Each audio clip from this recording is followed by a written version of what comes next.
All right, our speaker today is somebody who is well known to us.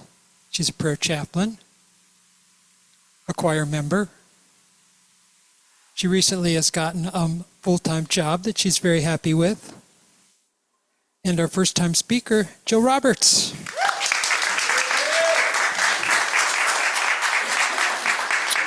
Okay. So first, let me thank you, Rob. I knew you would bring a good story. And my talk, when I was asked if I would do this, I said would be the stories that we tell. And if you were listening, obviously, Rob's song was very much a story in and of itself, talked about stories, and I like stories. I think about 4 years ago was the first time I ever tuned in through Zoom to this church. Mom and I don't remember if we came to one of the events first and then listened in. I don't remember which order that was, but I do remember it was Timber Hawkeye, who a month from now will be here. And so I'm just really glad to be here in this fifth Sunday of the month. And even though I've been coming here for at least that many years, I know that I also don't always tell a lot about myself. I'll drop little hints, you know. So I do work locally at the high school as a teacher, and recently finished up all my classwork for my master's degree. And just before, actually last night, I was looking through my notes and I went, this piece actually belongs here, but I didn't move it. And when I got here and sat down, I noticed there were papers on the floor. I'm like, oh, what are those papers? Oh, those are my papers. They had slipped out of these sleeves, so I had to put them back in a order. So I think my notes are in the order I want. We shall see. But I blame my mom because when she went through her master's program, she learned all about 3-ring binders and plastic sleeves. And so now, having gone through my master's, I understand. So, to me, writers are architects of personality and place. So when I started this talk, it was with the phrase, several phrases came to mind, like a new and ancient story, right? Everything old is new again. And then, of course, I'm a Star Wars fan, so a long time ago, in a galaxy far, far away, I'm trying to piece out, okay, I know I want it to be about story. Okay, and then I found out, well, the theme for the month is prayer. Oh, okay. So then I'm like, oh, well, there's the greatest story ever told. Yeah, that would be your New Testament film filmed in Utah. And then there was I shouldn't say then there was, but in 1923, there was the silent film, The Ten Commandments, that locally was filmed out in the Nipomo Dunes. So prayer in relation to story, prayer is in and of itself is finding the divine in our human actions and thought. And I love to quote John O'Donohue, as you know from before. He said, and I wish I could actually just speak in his voice, because it's only his voice that gives it, that to see the new flowering on the old tree of knowledge. And I noticed that in Revelation, it also says, behold, I make all things new again. So all these things, they cycle around. We hear them over and over, and it's those things that stick with us. So in thinking to myself, well, wait, this isn't that kind of churchy. We don't really talk about Revelation, but that's a nice thing. Behold, I make all things new. So in the Oxford Dictionary, the definition for revelation is a surprising and previously unknown fact, especially when disclosed in a dramatic way. See also divulgence, utterance, declaration, which I'm considering, hey, those are all spoken aloud. Isn't that interesting? So this divine disclosure to humans about human existence. And of course, I'm a big word nerd too, so self-revelation,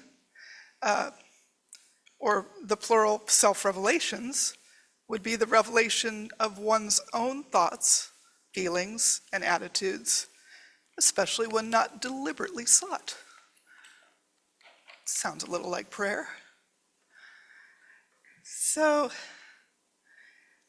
let me draw you into who I am a little bit by saying I'm a big film fan. So someone like Tom Hanks, I know you can all relate to Tom Hanks. He's your fine everyman performer. But I like reading him. He's an author as well. And in his kind of typewriter informed novel that he wrote, short stories, actually collection of short stories, because he collects typewriters. When you get to be a big Hollywood star, you get to have those little eccentricities. Let me just go everywhere in the world and find old typewriters and put them on a wall, right? So, but I can tell he's a fan of the craft of just creating, right? So let's think about both story and prayer. We're creating, each one of us. And he said about movies that they're made in real time. And his part, the acting, is happening in the moment, right? That's his part of it. Then he has to be willing to hand it off to other people to polish it up and do their individual pieces. As the actor, he or any actor or actress doesn't know what that final film is going to look like. When they're at the premiere and they sit down, that's when they finally get to see the film, because they just did their part. So I like the humble actor, right? And I like the singer-songwriter. And all of these are very similar to each other. Shakespeare was the one who said, "All the world's a stage, and all the men and women merely players." And so we all have a part in these stories that we tell.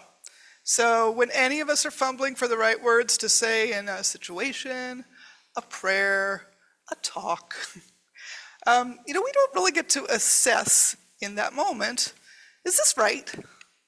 Sometimes we get a little chance, maybe. We each just do our best to access the divine spark of the moment, right? We might be aware of it, or we might not. It might take some reflection. And most of the time, I think we forget or even deny that there's that divineness going on. Sometimes in our minds, it's a long shot, right? That we actually trust that something's happening, right? And in movies, a long shot also would be like that, getting that perspective where the audience is being drawn into a scene because you're pulling way back just to really show you, like, here we are, and now we're going to pull way back and get that long shot. So we need kind of that definition of this separate space. Now let's think about right now in this age that we live in. No longer do stories simply come to us via the to-the-point telegram, right? I am here, stop. Party lines, or a letter dropped in one's postbox. Right? Stories rarely can be told in a single text or a momentary look on someone's face. That's not the whole story. Most of the stories you'll hear in a long summer's day won't be at the dinner table or even around the campfire. And should someone come up to you to share a story, it will be less likely that it comes from a book than from the most recent social media that someone, any media that someone accessed, a TED Talk, debate speeches, awards presentations, some joke from the local melodrama stage, a TV show, commercial, jingle, right? All these things, talk show, interview, podcast. We have so many ways to tell stories now and to access it. Well, when it comes to our daily pressurized flood of all this information, we have to imagine that the power of that fire hose coming at us, it's no wonder we can't relax. We need prayer. And I hope for you all that enjoyment for you is in the stories that we're actually at ease hearing. So we actually kind of do like the reruns, right? Kind of like we find a series we like, we watch all of it, maybe, if we can. If it's a good story, then it's easier for the brain to contemplate. Right? and the stories that we tell and how we tell them. They're very important. So let's acknowledge that we are overstimulated in this modern age. And it's not enough to have the information. We have to do something with it. Hey, you know what? That sounds like our fifth unity principle. That's knowledge of these truths is not enough. We must live it. So, stories that last, I think, are the ones that we have the time to recognize shared consideration. When you know that other people understand what you're talking about, those are the stories that last. That's why you can say something at the beginning of a story like a long time ago in a galaxy far, far away, and everyone comes along for the ride. They're like, oh, okay, that sounds like something that the human race has been doing for a while.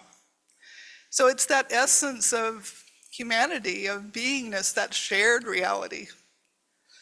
Let me tell you a little story. So about 42 years ago, my teenage self sent a handmade birthday card to actor Harrison Ford for his 40th birthday. That's one of my stories of distinction.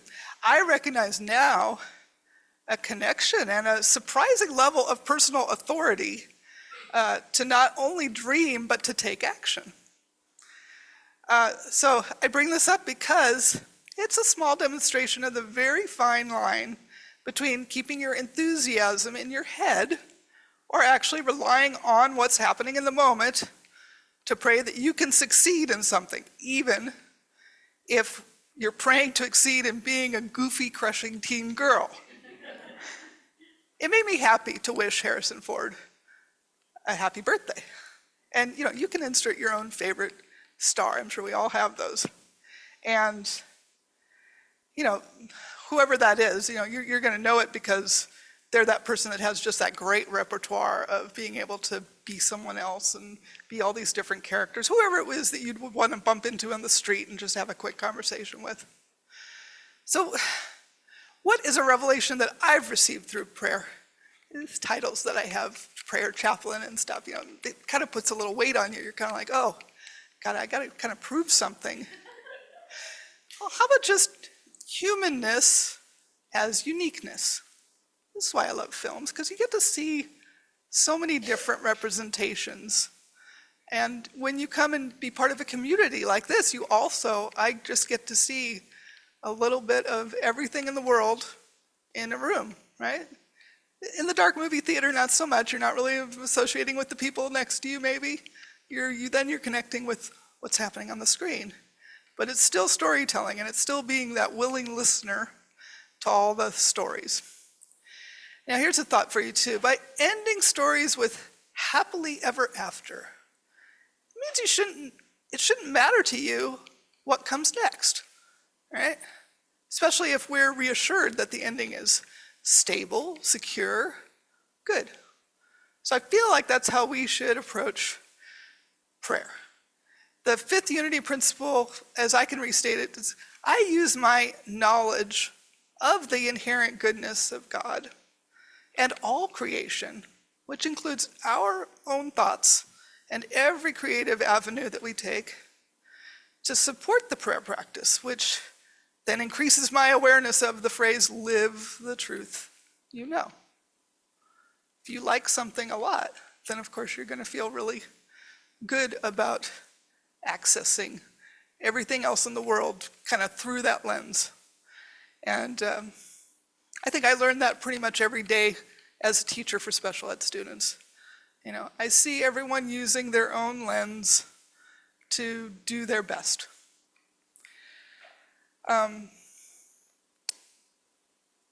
It made me wonder about practices of those who pray, because in human nature, again, I'm back to those titles. There's certain ones that we just say are prayer experts, the Dalai Lama, monks chanting in unison. I think many approach prayer as a chore, but even as I say that, I don't want you to think of chore in a negative light. Because shall we think of Shakespeare doing all of his works for repertoire theater, because that's really what he was doing, is churning out all these things so that there's something to put on the stage. I mean, genius, but is it a chore? I mean, in a sense, that was his job. It was a chore. And, he uses the same language and mechanics that we use. Not the same meter, right? I'm not telling you we talk the same way that they did in his beautiful, soliloquies, and we're not talking like that. But we still have the ability to access it, especially if we really work at it. And so when I'm thinking about the teaching of children and trying to help them follow the parts of a story arc, right? Beginning, middle, end, right? That we're all used to. Another little story. I have a memory of owning a Disney record of Peter and the Wolf. And so if you've ever had either that record or you watched the Disney film that they made of that, or you've actually sat in an orchestra theater or audience and listened to Peter and the Wolf, what's cool about that is that, first off, it's a page turner because there's always action going on. There's all these different critters, and they're each represented by an orchestral instrument, and that sticks in your head. I can still hear the theme for the duck, I think, right? I think he was the oboe, and it was like, it's still in my head, okay? So, but those musical cues in this Russian score, it keeps us following the story. If that composer hadn't created that score, it wouldn't be that interesting a story. A little kid goes out to hunt, right? That doesn't seem like a great story, but put all that music to it, yeah. So that then brings to mind the words that we may choose, or the arrangement, or even the importance that we decide to give when going into our prayer time. Right? It's really a good idea to have some structure, some ritual, some thing that you choose for yourself. And I'm not going to tell you how to pray. I'm just saying it really needs to have something that you can go to each time. Maybe that's the music that you put on or not put on. Right? Maybe it's the way you address that inner place or that inner voice or that presence that you want to speak to. Right? You may have a title for it. And for me, older phrasing, musical movements, other kinds of word cues, again, word nerd, me, of any certain quality of voice and poetry have always caught my attention. I was raised in a church of religious science, so I have seen in New Thought maybe something that not other people get to see. And that is that in our moment right now in history, there are more like pop singers and people that we get to see a lot of because they are in the media, being of that spiritual mind, right? No longer is it as dictated what things should be said or not be said, and more people are willing to say things that resonate for me and probably resonate for you because they're more accepting of, instead of something very rigid and religious, something more spiritual and open. And I like that. So when I was in the Church of Religious Science as a child, I distinctly recall that the age my junior church assigned a practitioner to be our teacher was 3rd grade. I still remember that detail. And at the time, my church was in a large building, a converted theater, and adjacent to a city park. And near my home at the time, there was a church with an active carillon. That's the bell that's in the tower that plays automatically. Now that was near where I lived. There was just a church down the street. So I had these two visions of, okay, there's the church that doesn't look like a church, and that's where I go. And then there's the church down the street that I know other people do go to, and when I look on TV and when I hear the bells ringing in the tower, like I know that's the standard church idea. And my family didn't walk a couple blocks to just pray dutifully there. And that's okay. I wasn't holding that against them. It was just something I noticed. We drove on the 10 freeway past office buildings and restaurants on a frontage road to a particular off-ramp at which my church was basically a parking lot aligned to a freeway underpass. Again, this is a child's perspective, right?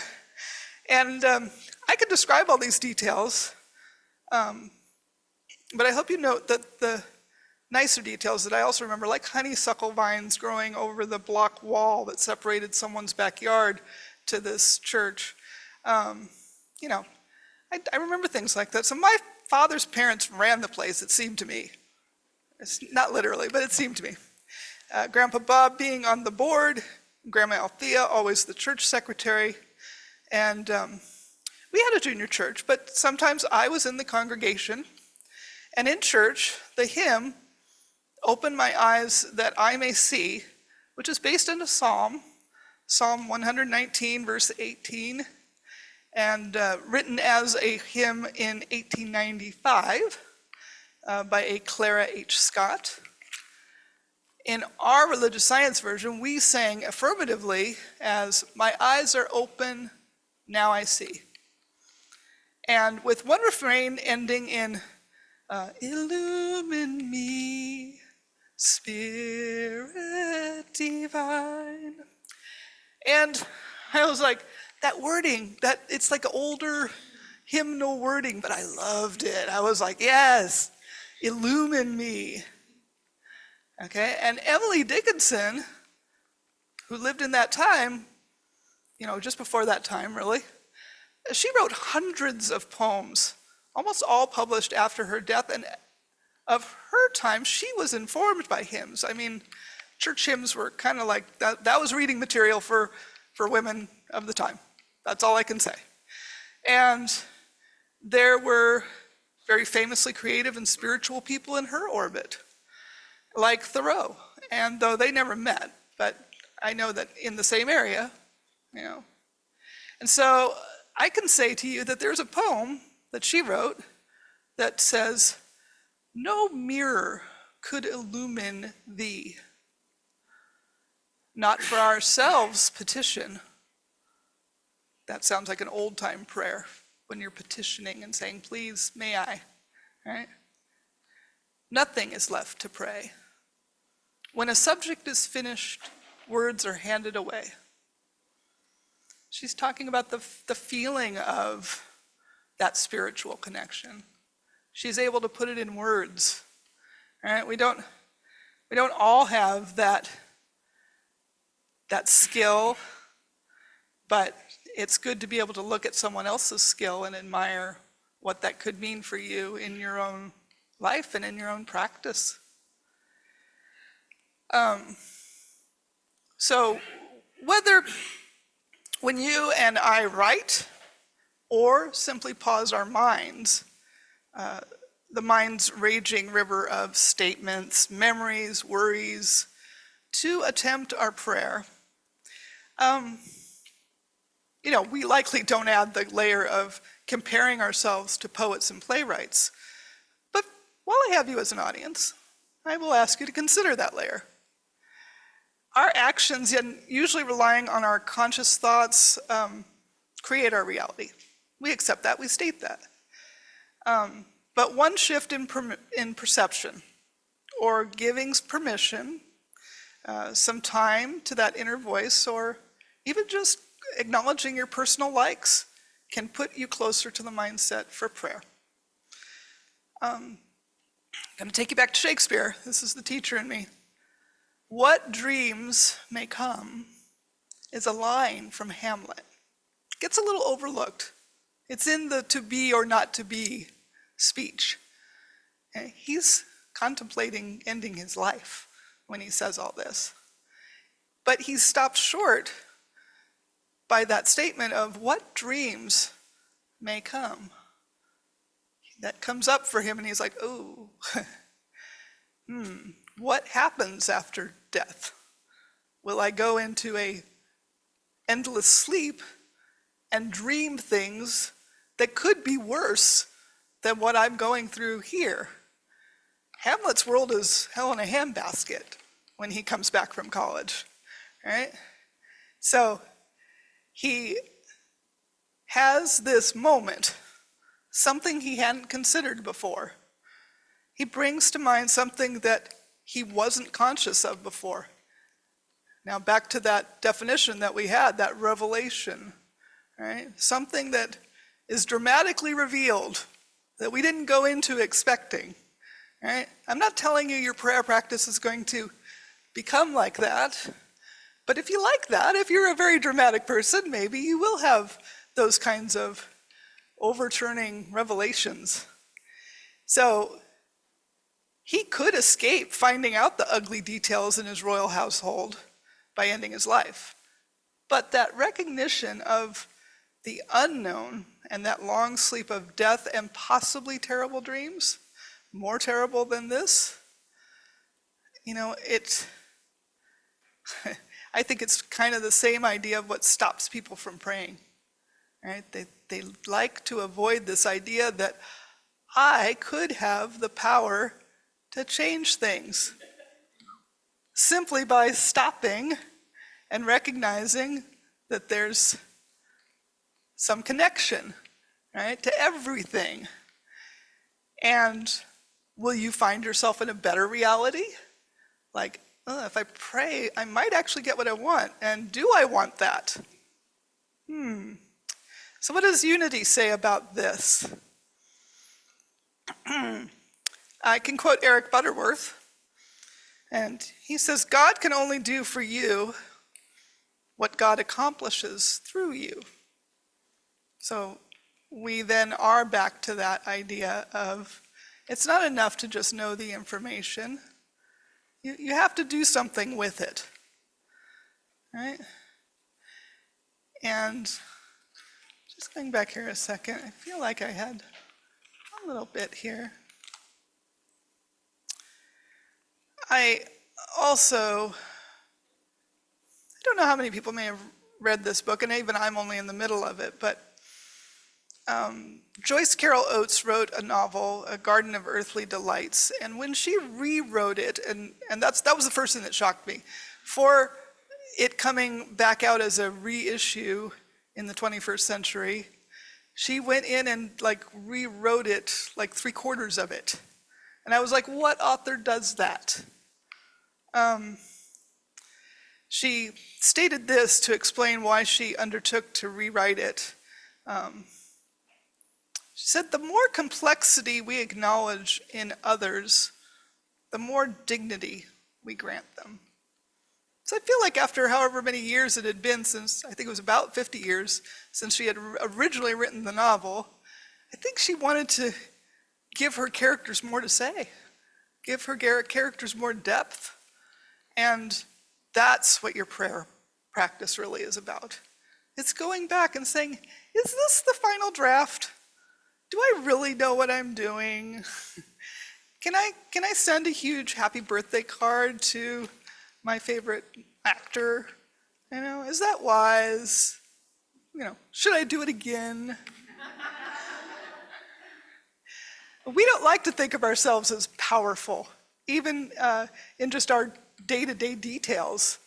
So affirmations help like baby steps to remember our abilities and our connections to the divine. Start there.